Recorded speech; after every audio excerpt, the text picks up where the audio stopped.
Imagine being the self-appointed queen of your neighborhood, wielding power like a clipboard-wielding tyrant, only to make one tiny mistake. Tow a truck for being 4 inches over the line. Sounds petty, right? Well, Dolores Tatum, HOA president of Pine Valley Estates, clearly thought it was a good idea, but here's the twist. She had no clue whose truck she was messing with. What started as a parking violation quickly snowballed into an unforgettable drama that no one saw coming. Turns out, crossing the wrong person can have some pretty explosive consequences. Ever had an encounter with a crazy HOA? Share your experience in the comments and see if it tops this one. Who knows, maybe your story will be even crazier than Dolores.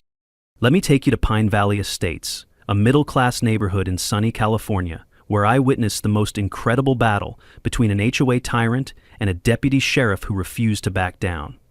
This story begins on a quiet Monday evening when I watched Deputy Sheriff Marcus Thompson pull into his assigned parking spot after what I later learned was a grueling 12-hour shift. I had been observing this 34-year-old man for 6 months as he kept a low profile and minded his own business like any good neighbor should. I saw his black pickup truck settle into its usual spot with a familiar creak of the parking brake, and I noticed how exhausted he looked as he grabbed his gear and headed straight inside without a second thought. What I realized later was that his truck had come to rest exactly 4 inches away from the painted parking line, a seemingly insignificant detail that would spark the war I'm about to describe to you. Meanwhile, I had been watching Dolores Tatum across the courtyard in her 2-story house, adorned with fake stone lions, and I could tell she was having another financially stressful day. I observed this 39-year-old woman who had built her entire identity around being the HOA president of Pine Valley Estates, and I watched her wield her clipboard like a weapon and her measuring tape like a sword of justice. But what I discovered made Dolores truly dangerous wasn't just her authority. It was her habit of changing rules whenever she needed extra cash. I witnessed her quietly modify parking regulations, then selectively enforce these secret amendments against residents who couldn't afford to fight back. I could see her bleach blonde bob was disheveled from stress, and I noticed unpaid bills sitting on her kitchen counter through her window. I learned that Dolores had discovered her partnership with Eddie Torino's towing company could supplement her income nicely, splitting the $200 towing fees 50-50 whenever she found a violation worth pursuing.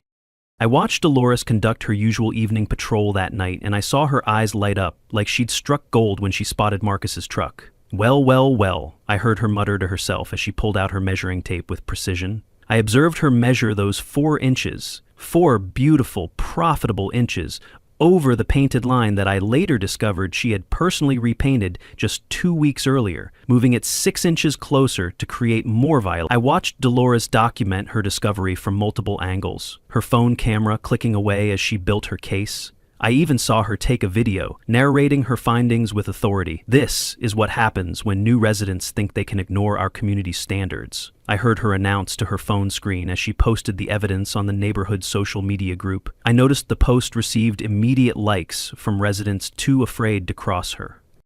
I observed Dolores dial Eddie Torino's number without hesitation, and I could hear the satisfaction in her voice as she delivered the news. "Eddie, I've got another one for you.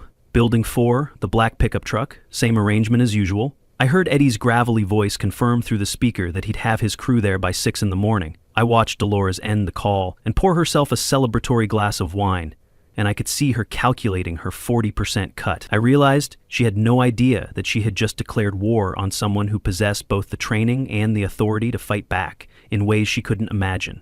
I watched her raise her glass in a toast to her own cleverness while Marcus slept peacefully inside his apartment, completely unaware that his truck would be gone by sunrise.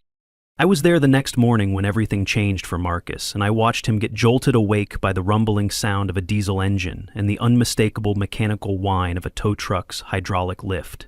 I saw him stumble to his bedroom window, still groggy, and I observed him peer through the blinds in disbelief as his truck disappeared down the street on Eddie's flatbed. I watched him stand there in his boxers and undershirt, coffee mug in hand, trying to process what he was witnessing. I could see a strange feeling invade his consciousness, something different from anything he'd experienced in 10 years of police work. I realized this wasn't just professional frustration, it was something deeper and more personal. It felt like a slap to his dignity, a deliberate insult that challenged everything he believed about fairness and justice. I noticed him spot Dolores standing at her front window, still in her bathrobe, watching the operation with obvious satisfaction. I saw the morning sun catch the lens of her phone as she recorded the truck's removal.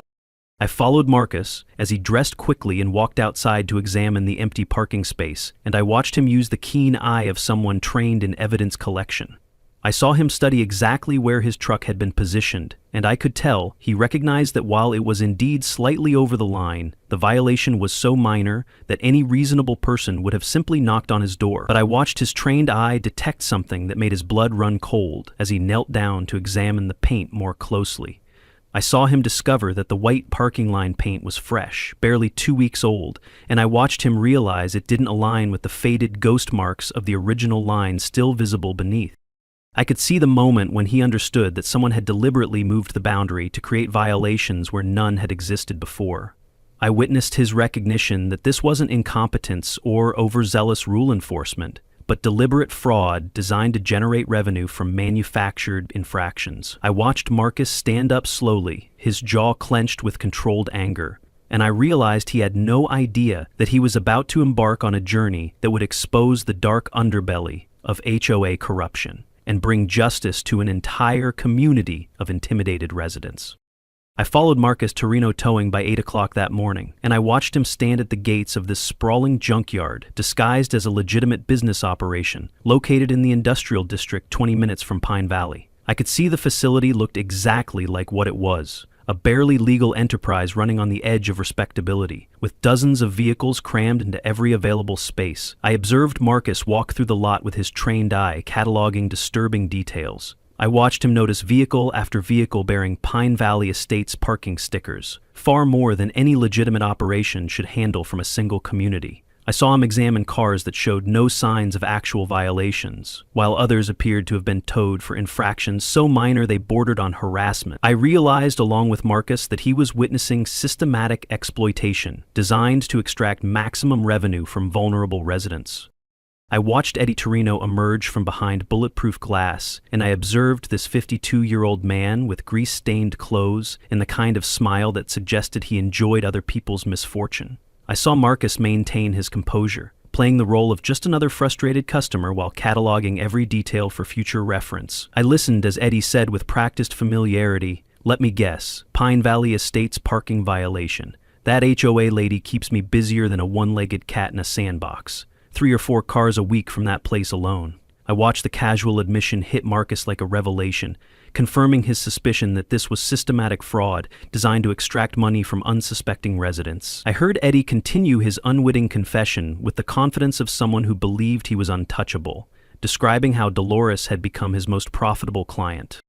I observed Marcus count out $200 in cash while Eddie provided even more incriminating details. I heard Eddie say, "Been working with Dolores for about 8 months now. She's got a good eye for violations, and I've got the equipment to handle them. Win-win situation, you know what I mean." I watched Marcus nod politely while his internal alarm bells rang. I could see him recognize this criminal enterprise from his 10 years as a deputy sheriff, understanding that this operation bore all the hallmarks of organized fraud designed to prey on vulnerable communities.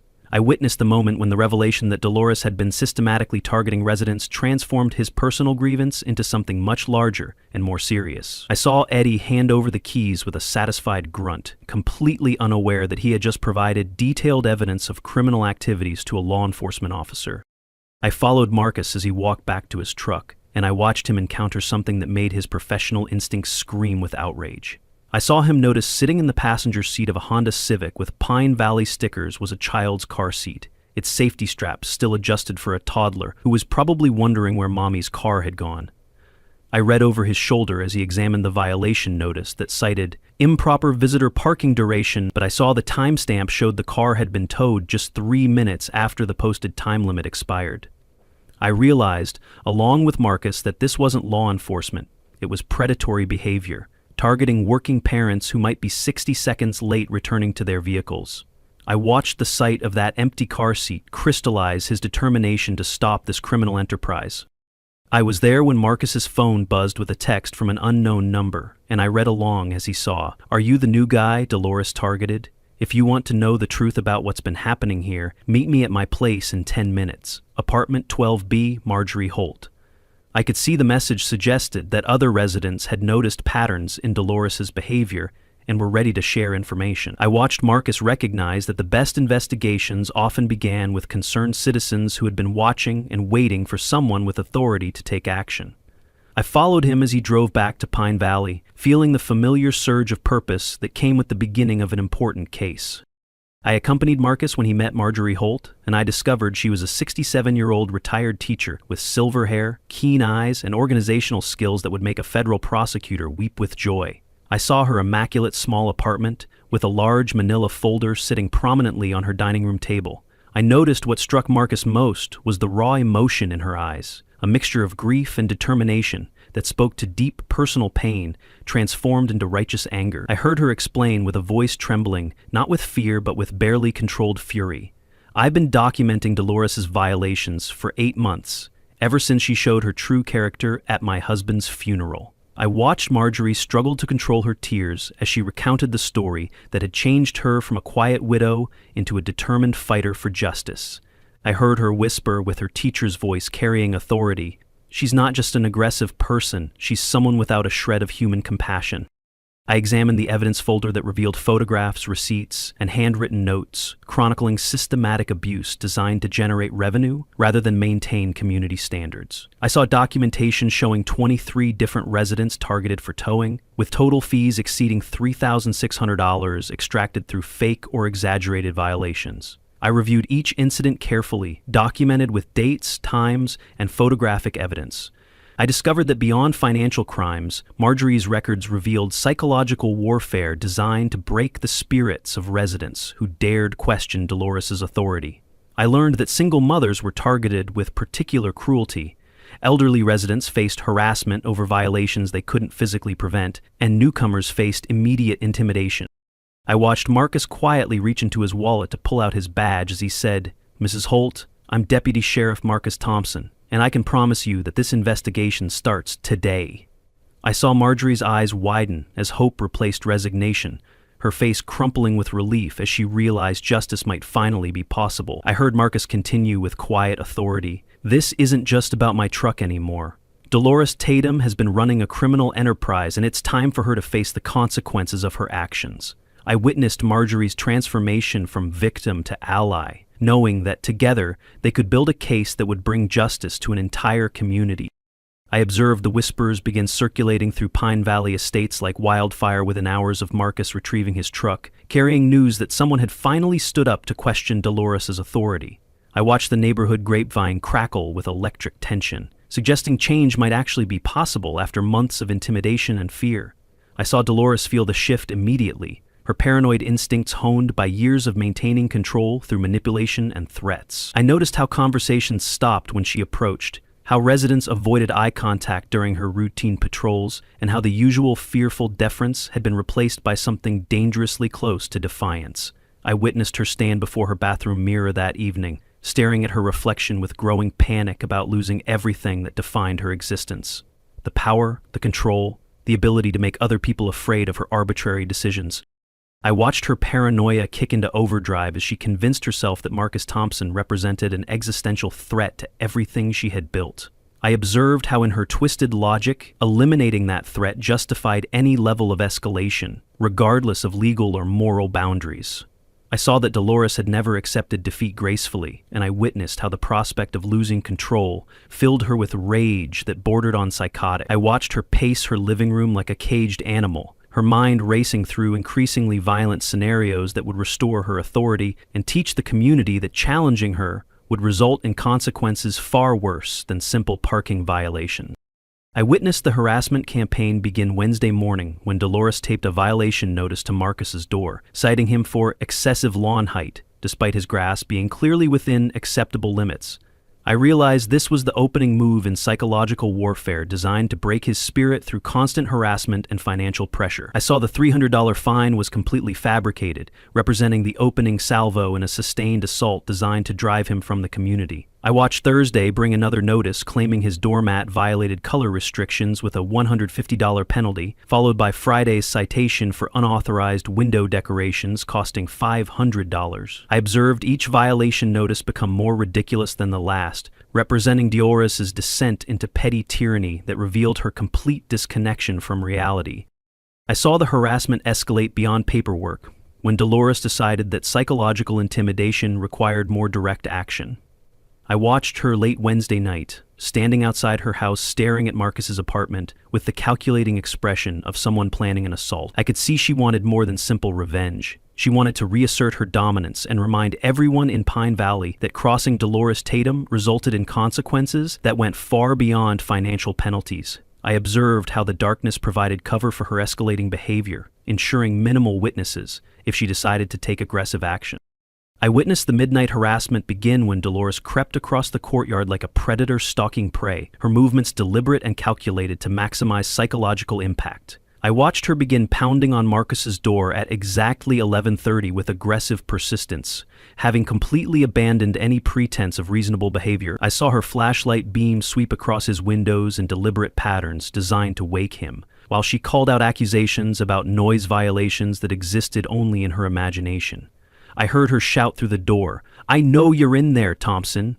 You think you can disrespect this community and get away with it? I'm the president of this HOA, and I'll make your life miserable until you pack up and leave." I could see her rage was evident in every word, complete abandonment of rational thought replacing whatever leadership she might have once possessed. I observed Marcus watch through his peephole, recording every word on his phone while marveling at how completely she had abandoned any pretense of professional conduct or basic sanity. I saw him witness Dolores screaming threats at his door, providing evidence of behavior that went far beyond simple HOA disputes into territory that any reasonable person would recognize as criminal harassment. I watched him see the rage in her eyes, the way her entire body shook with fury, and the complete lack of rational thought that had replaced whatever leadership ability she might have once possessed. I realized along with Marcus that this wasn't just an aggressive HOA president enforcing rules. This was someone who had crossed the line into genuinely dangerous behavior. I witnessed the community response to Dolores' escalating behavior that revealed the depth of fear she had instilled in Pine Valley residents. I saw most neighbors watch the midnight harassment from behind their curtains, too terrified of becoming her next target to offer assistance or report her behavior to authorities. I observed how they had learned through bitter experience that crossing Dolores Tatum resulted in increased scrutiny, fabricated violations, and financial penalties that could quickly spiral out of control for families already struggling with expenses. But I noticed something had changed in Pine Valley's atmosphere. A subtle shift suggesting residents were beginning to recognize their collective power and the possibility that they didn't have to endure this abuse forever. I watched Marcus begin to understand that his personal conflict was just the tip of an iceberg that had been sinking the community's morale for months, but also that his presence might provide the catalyst needed to transform individual grievances into collective action against a tyrant who had ruled through fear for far too long. I followed Marcus as he began conducting surveillance on Eddie's towing operation by Saturday morning. Watching him use systematic criminal investigation techniques, I observed his surveillance reveal something more disturbing than initially suspected as he documented patterns of activity across multiple locations. I saw him discover Eddie's business showed regular visits from at least 4 different HOA presidents, representing communities across the county, suggesting a network of corruption generating substantial revenue through systematic exploitation. I watched the realization dawn that Pine Valley was just one piece of a larger criminal puzzle, transforming his personal vendetta into a professional obligation requiring careful evidence collection that would satisfy prosecution standards. The crucial breakthrough came when Marjorie contacted Marcus with news that would change everything about their investigation. I observed her spend the weekend examining HOA financial records, using her friendship with Nancy, the community's elderly bookkeeper, to gain access to documents revealing the true scope of Dolores' criminal enterprise. I heard Marjorie say during their secret meeting at a coffee shop, her voice trembling with excitement and indignation, "Marcus, you need to see this. Nancy finally decided to trust me with evidence that proves Dolores has been stealing from the community in ways we never imagined." I saw the evidence was clear and compelling: falsified maintenance expenses and inflated vendor payments showing Dolores had been embezzling community funds in addition to her towing kickback scheme. I examined the financial documentation that revealed payments to fictitious companies for services never performed, landscaping work billed but never completed, and maintenance contracts existing only on paper while residents complained about unrepaired amenities. I learned the total suspected embezzlement exceeded $15,000 over Dolores' presidency. money that should have been used for community improvements, but had instead disappeared into her personal accounts. I watched Marcus realize the towing scheme was just one component of a larger financial fraud pattern that could result in felony charges if properly documented. I heard Marjorie say with absolute certainty, "This is the evidence we need." I listened as Marcus explained, "We need more witnesses, people willing to come forward and testify about their experiences with Dolores's harassment and illegal fee collection." I saw Marjorie nod grimly, explaining that fear had kept most residents silent despite growing resentment over Dolores's increasingly aggressive tactics. I observed her describe how she had been quietly reaching out to other residents, using her reputation as a trusted community member to create safe spaces where people could share their stories without fear of retaliation. I heard her suggest maybe if they knew someone with authority was finally taking this seriously, they might find the courage to speak up. I saw the response had been overwhelming, with residents who had suffered in silence finally beginning to believe change might be possible. I realized Marcus had not been alone in this fight, and I watched neighborhood people begin to recognize they too had the right to speak up. I observed how evidence of Dolores's crimes wasn't just contained in official documents. It was written in the lived experiences of dozens of families systematically victimized by someone who had turned community service into personal profit. I witnessed the first breakthrough come Monday evening when 3 additional residents agreed to meet with Marcus after Marjorie vouched for his credibility. I listened as Janet Wilson, a working mother of 2, brought receipts showing she had been forced to pay towing fees twice in 3 months for violations she insisted were completely fabricated. I heard Robert Chen, an elderly gentleman on a fixed income, describe how Dolores had threatened to place a lien on his property over trumped-up landscaping violations that would have cost him nearly $1,000. I listened to Maria Santos share the most disturbing story.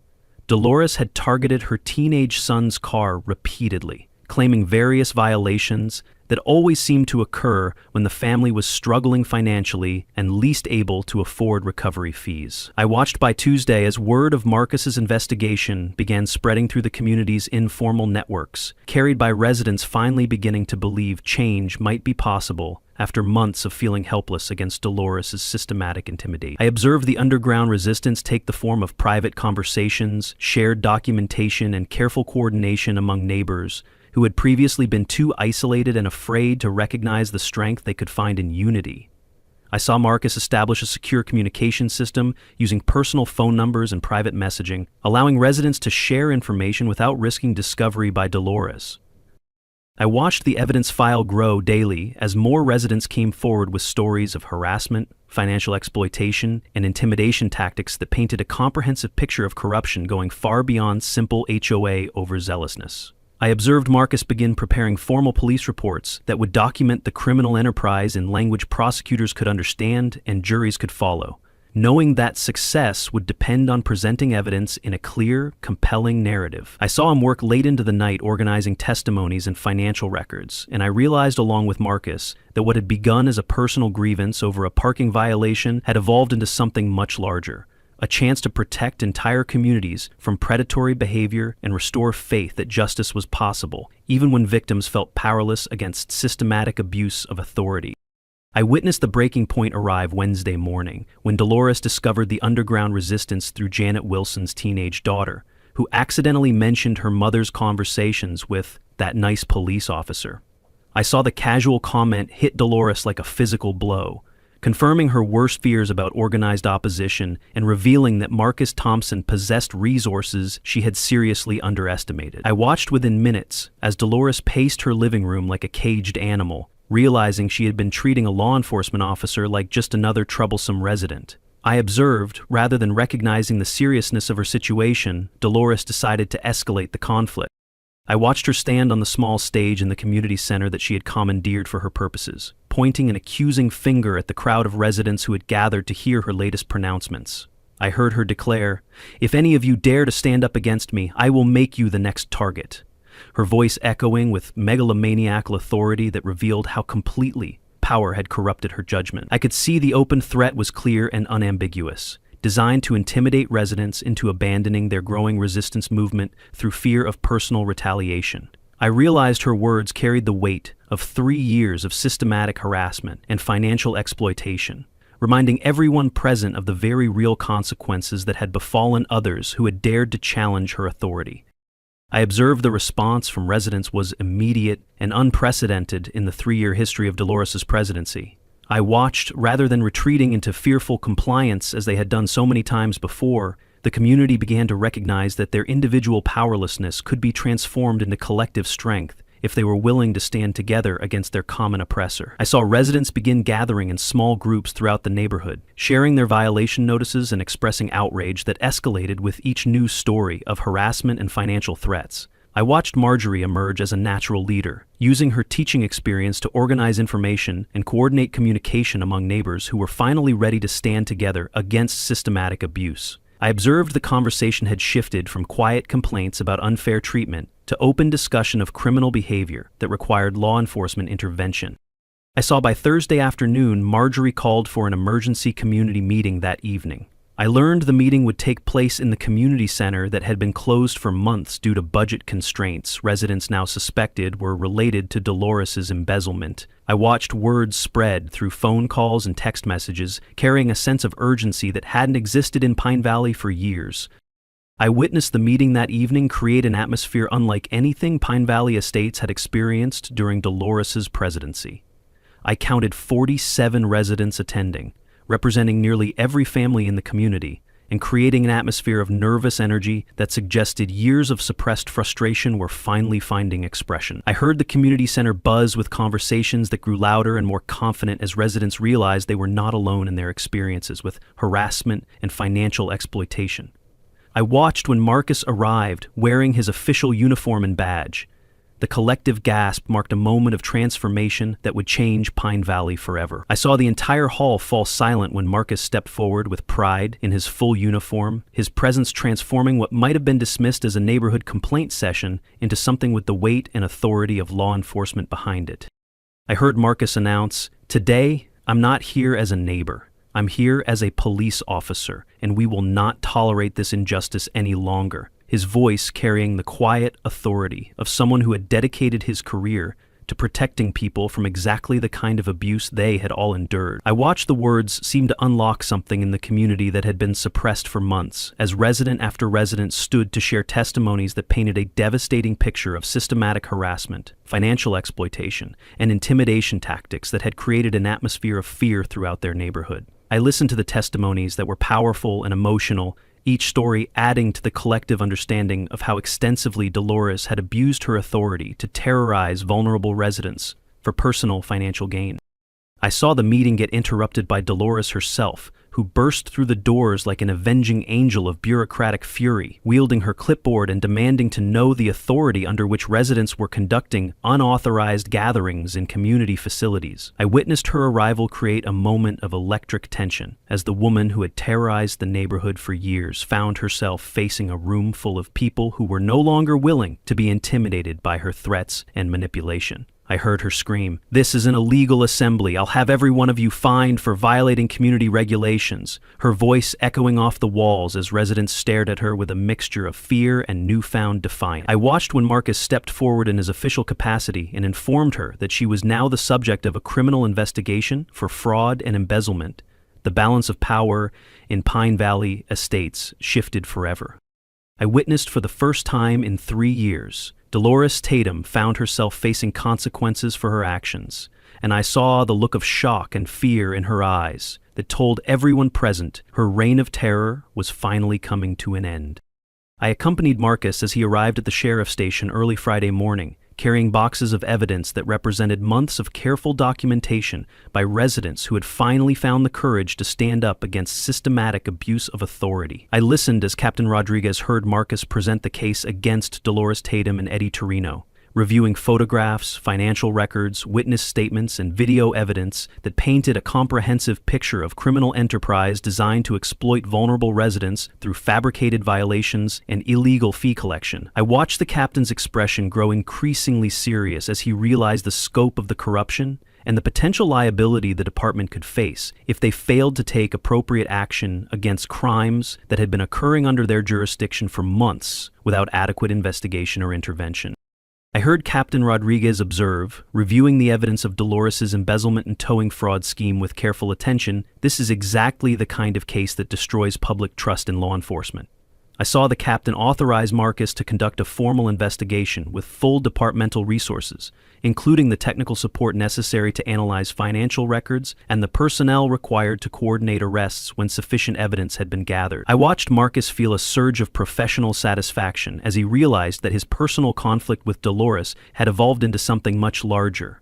A chance to protect entire communities from the kind of systematic abuse that had terrorized Pine Valley residents, while demonstrating that law enforcement could still serve as a meaningful check against corruption and abuse of authority.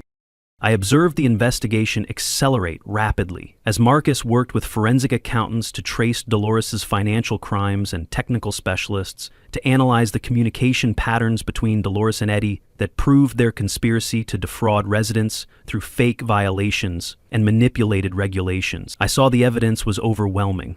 Bank records showed regular deposits corresponding to towing fees, while phone records documented hundreds of calls between the conspirators on days when vehicles were impounded from Pine Valley. I watched security camera footage from Eddie's towing yard that captured several meetings where Dolores received cash payments, creating visual evidence that would be devastating in court. I saw by Friday afternoon Marcus had assembled a prosecution package that any district attorney would find irresistible, with documentation that told a clear story of systematic criminal behavior.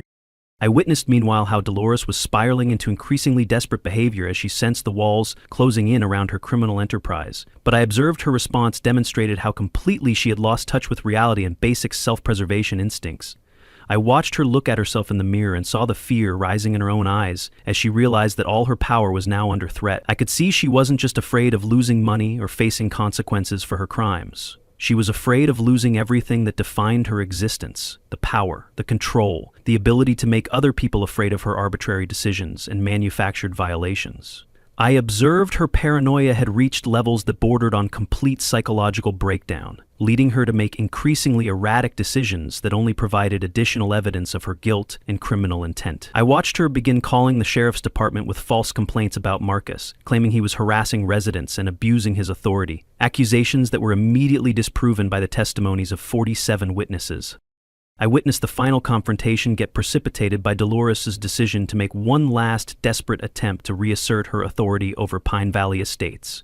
But I saw her actions revealed someone who had completely lost the ability to assess risk or consider consequences. I watched Saturday morning as she appeared at Marcus's apartment with a folder full of fabricated evidence, claiming he had violated multiple community regulations, demanding his immediate eviction from the property as someone who posed a threat to neighborhood safety and property values. I heard her voice carry across the courtyard as she screamed accusations and threats, waking residents who gathered to witness what many sensed would be the final chapter in their community's long nightmare. I listened as she shrieked, "I'll have you arrested for impersonating a police officer. You think you can intimidate me? I'll destroy your career and have you thrown in jail," apparently forgetting that Marcus had already identified himself in his official capacity during the community meeting. I could hear the desperation in her voice was evident to everyone present, as was the complete disconnection from reality. I watched Marcus emerge from his apartment in full uniform, his badge and authority clearly visible as he calmly informed Dolores that she was under arrest for fraud, embezzlement, and conspiracy to commit theft. I heard the reading of her rights echo across the courtyard as backup officers arrived to secure the scene and ensure that the arrest proceeded without incident. I saw Dolores look at the police team approaching, her heart filled with chaos as I heard her scream, "I can't lose, I've done everything to maintain this power." But then, as I watched the police officer tighten the handcuffs around her wrists, I saw all hope gradually crumble. I observed her response was immediate and theatrical. She attempted to run toward her house, apparently hoping to destroy additional evidence. But I saw her escape was hampered by the fake designer heels she insisted on wearing, and the garden gnome that her own poor judgment had placed directly in her escape route. I witnessed the sight of Pine Valley's former tyrant sprawling face first in the dirt while handcuffs were applied, which became an image that residents would remember for years as the moment when justice finally came to their community. I watched when Dolores was being led away, the people started clapping, and I could see each clap was like a liberation, as if all the months of living under threat had ended.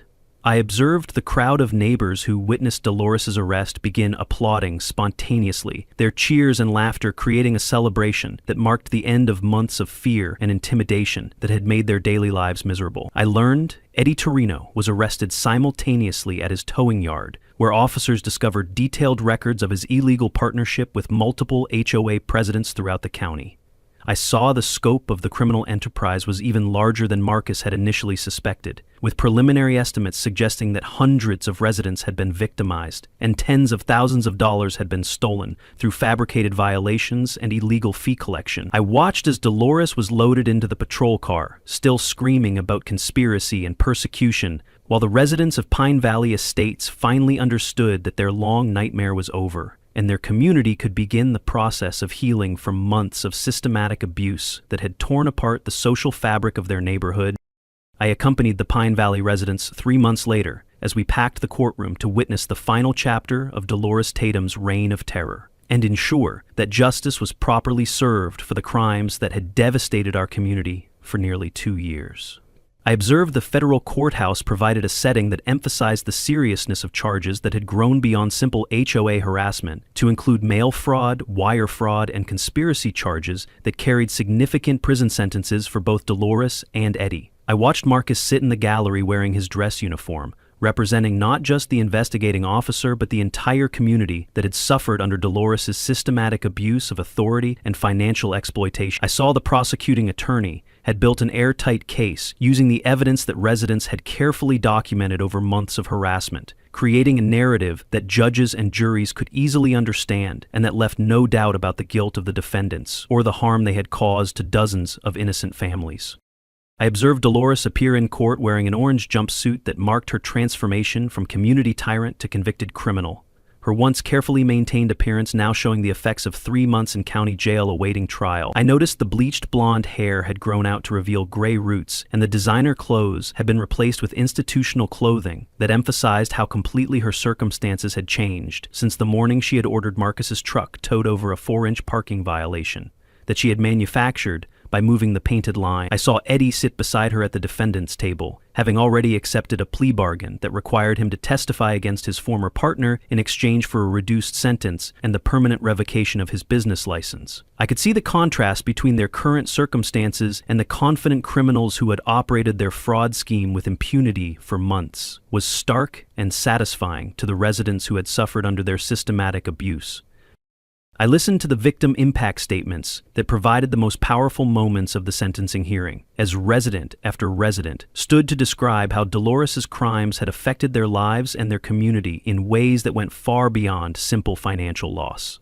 I heard Marjorie speak for the entire neighborhood, her teacher's voice carrying clearly through the courtroom as she described the climate of fear that had existed under Dolores's presidency, and the relief that residents felt knowing they could finally live without harassment or arbitrary financial penalties. I watched Sarah Mitchell, the single mother whose car had been towed while she tended to her injured child, break down in tears as she described missing work and struggling to explain to her children why the angry lady had taken their car away for no good reason.